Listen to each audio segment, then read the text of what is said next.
मित्रांनो, जंगलात एक ससा राहत होता. त्याने खूप मेहनत करून स्वतःसाठी एक सुंदर घर बांधलं होतं. एक दिवस एक कोल्हा त्याच्याकडे आला आणि म्हणाला, मला एक गाजर देशील का? खूप भूक लागली आहे. सश्याला त्याची दया आली. त्याने लगेच एक गाजर दिलं. दुसऱ्या दिवशी कोल्हा पुन्हा आला. यावेळी त्याने 2 गाजरं मागितली.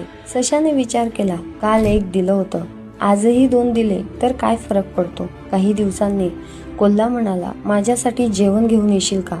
ससा आजही तयार झाला. नंतर तो म्हणाला, आज रात्री थोडा पारा देशील का? ससा पुन्हा तयार झाला. हळूहळू कोल्ह्याच्या मागण्या वाढत गेल्या आणि ससा प्रत्येक वेळी हो म्हणत गेला. काही दिवसांनी अशी वेळ आली की सश्याच्या घरावर कोल्ह्याने ताबा घेतला होता आणि ससा घराबाहेर उभा होता. सर्वात आश्चर्याची गोष्ट म्हणजे सश्याला हे समजलंच नाही की हे सगळं कधी सुरू झालं.